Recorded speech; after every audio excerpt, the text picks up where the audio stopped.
Hello everyone, आज के हम इस वीडियो में पढ़ने वाले हैं दशमलव संख्याओं को परिमेय संख्या के रूप में हम कैसे व्यक्त कर सकते हैं।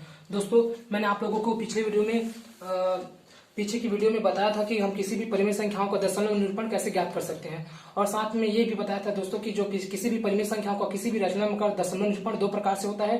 पहला होता है शान दशमलव टर्मिनेटिंग डेसिमल, दूसरा होता है आसान दशमलव नॉन टर्मिनेटिंग डेसिमल। तो आज हम पढ़ने वाले दोस्तों दशमलव संख्याओं को, कोई भी दशमलव संख्या उसको हम परिमेय संख्या यानी p/q के रूप में कैसे लिख सकते हैं। तो चलिए वीडियो शुरू करते हैं। जैसे हम बात करें दोस्तों शान दशमलव के लिए, यानी दोस्तों शान दशमलव क्या होता है मैंने आप लोगों को पहले बता चुका हूं कि यदि किसी भी परिमेय संख्याओं को जब हम दशमलव रूप में बदलते हैं तो दशमलव के कुछ पदों के बाद अगर भाग की क्रिया समाप्त हो जाती है यानी शेष पर शून्य बच जाता है तो उसे हम शान दशमलव कहते हैं। ठीक है दोस्तों, तो जैसे हम शान दशमलव उदाहरण की बात करें दोस्तों 0.25, देखो दोस्तों यहाँ दशमलव के कुछ पदों यानी 25 के बाद 25 इतने पदों के बाद जो भाग की क्रिया वो समाप्त हो गई है, यानी शेष पर 0 बच गया है और जो दशमलव के बाद जो संख्या है इतने ही है दोस्तों। तो दोस्तों ये एक शान दशमलव, इसको हमें परिमेय संख्या के रूप में लिखना है। तो कैसे लिख सकते हैं दोस्तों, बहुत ही सिंपल ट्रिक है दोस्तों। हमें दशमलव बलदा हर में क्या करना है दोस्तों, एक लिखना है। सबसे पहले दशमलव बलदा हर में क्या लिख सकते हैं, डिनोमिनेटर में क्या लिखना है दोस्तों, एक लिखना है। अब दशमलव के बाद जितना भी अंक है उतना ही हमें एक के बाद 0 लगाना है। यहाँ देखो दोस्तों दशमलव के बाद 2 ही अंक है, 2 और 5, इसलिए 2 0 लगाएंगे। अब ऊपर में बचा दोस्तों 25, तो इसको हम सिंप्लीफाई कर सकते हैं दोस्तों। 5 पंचे 25, 5 दूनी 10, 5 शून्य शून्य, 5 5 5 20, तो 1/4। देखो दोस्तों हम 0.25 को परिमेय संख्याओं के रूप में 1/4 के रूप में हम निरूपित कर सकते हैं। देखो दोस्तों 1/4 p/q के फॉर्म में है। ये शान दशमलव है दोस्तों। इसी प्रकार जैसे हम एक और शान दशमलव देखो दोस्तों, जैसे 2.6, ये भी शान दशमलव है दोस्तों, क्योंकि दशमलव के इतने पदों के बाद जो भाग की क्रिया समाप्त हो गई है। अब देखो दोस्तों इसको हमें परिमेय संख्या के रूप में लिखना है। तो देखो दोस्तों हमें दशमलव मतलब क्या करना है दोस्तों, हर में यानी डिनोमिनेटर में हर में 1 लिखना है। अब दशमलव के बाद जितना भी अंक है उतना 0 लगाना है। तो दशमलव के बाद एक ही अंक है 6 दोस्तों, तो 1 0 लगाएंगे और ऊपर में बच जाएगा 26। तो इसको भी हम सिंप्लीफाई कर सकते हैं दोस्तों। 2 एकम 2, 2 तिया 6, 2 पंचे 10, तो 13/5। तो देखो दोस्तों दशमलव संख्या जो शान दशमलव दोस्तों, इसका जो परिमेय संख्या के रूप में जो निरूपण है कुछ इस प्रकार है 1/4 और 13/5। तो दोस्तों हम शान दशमलव को आसानी से परिमेय संख्या के रूप में व्यक्त कर सकते हैं, लिख सकते हैं। अब हम पढ़ेंगे दोस्तों आसान दशमलव को कैसे हम परिमेय संख्या के रूप में व्यक्त कर सकते हैं। जैसे हम बात करें दोस्तों 0.666 दोस्तों, ये किसी भी परिमेय संख्याओं का आसान दशमलव है। ये किसी भी परिमेय संख्याओं का ये आसान दशमलव है दोस्तों। तो आसान दशमलव क्या होता है आप लोगों को पता होगा दोस्तों। जब हम किसी भी परिमेय संख्या को किसी भी रैशनल नंबर को दशमलव में बदलते हैं तो दशमलव के कुछ पदों के बाद यदि भाग की क्रिया समाप्त नहीं हो रही है, यानी दशमलव के कुछ पदों के बाद भी जो भाग की क्रिया समाप्त नहीं हो रही है, यानी शेष पर कुछ न कुछ बच रहा होगा दोस्तों, जिसके कारण ही जो दशमलव के बाद जो संख्याएं हैं वो समाप्त नहीं हो रही है। तो ऐसे दशमलव निरूपण को हम आसान दशमलव बोलते हैं दोस्तों। तो देखो दोस्तों यहाँ दशमलव के बाद जो 6 है वो बार बार रिपीट हो रहा है दोस्तों, तो ये आसान दशमलव है। तो इसको हमें परिमेय संख्या के रूप में बदलना है। तो कैसे बदल सकते हैं दोस्तों, बहुत ही आसान है दोस्तों। सबसे पहले क्या करेंगे दोस्तों, जो दशमलव संख्या इसको हम कुछ भी चर मानेंगे दोस्तों। जैसे हमने माना चर x बराबर है 0.666 दोस्तों। 0.666 इसको मान लिया हमने x बराबर इतना।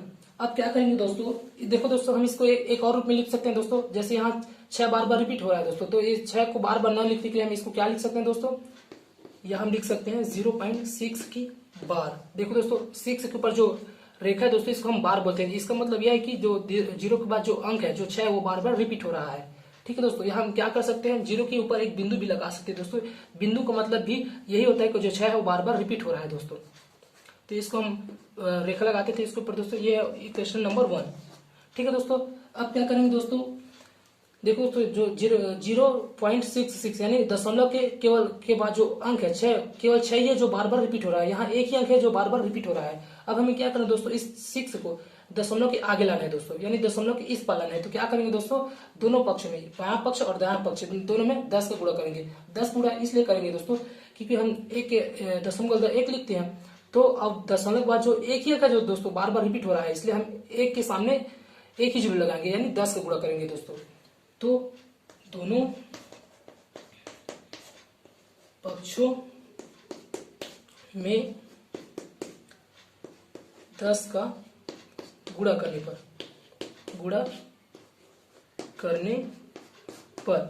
क्या हो जाएगा दोस्तों, ये हो जाएगा 10 गुणा x is equal to 0.666 base digit गुणा 10। यहां तक आप लोगों को समझ में आ रहा होगा दोस्तों। आगे बढ़ते हैं।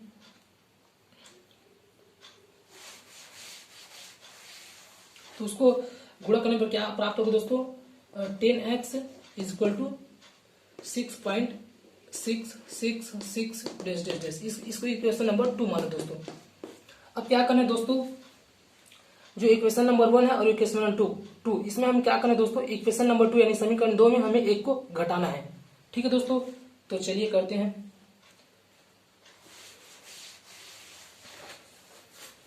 तो समीकरण 2 में दोस्तों, समीकरण 2 में से समीकरण 1 को घटाने पर ये हो जाएगा दोस्तों 10x minus x equal to ये हो जाएगा 6.666 dash dash dash minus 0.666 dash dash dash. तो इसको सॉल्व करेंगे दोस्तों, 10x में 1x जाएगा 9x बचेगा, यहाँ बच जाएगा सिर्फ 6 बचेगा दोस्तों। अब इसको सॉल्व करते हैं दोस्तों। क्या है दोस्तों, 9x इक्वल टू 6। देखो दोस्तों, अब हम 9 का यहाँ पक्षांतर कर देंगे दोस्तों। यहाँ जो x के साथ जो 9 है गुणा हो रहा है, तो यहाँ जाने के बाद भाग हो जाएगा, पक्षांतर करेंगे दोस्तों, 6/9 हो जाएगा। तो 2 तिया 6, सॉरी दोस्तों 3 दूनी 6 हो जाएगा और 3 तिया 9। तो x बराबर 2/3। देखो दोस्तों, जो आसान दशमलव, इसका जो परिमेय संख्या के रूप में जो हमें हल प्राप्त हुआ वो 2/3 जो भी p/q के रूप में है।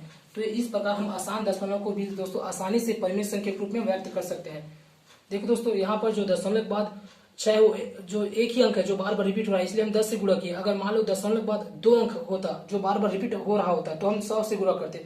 अगर दशमलव के बाद 3 अंक है जो बार बार रिपीट हो रहा है तो हम 1000 से गुणा करते। तो ऐसे हम आसानी से किसी भी आसान दशमलव को भी हम परिमेय संख्या के रूप में व्यक्त कर सकते हैं।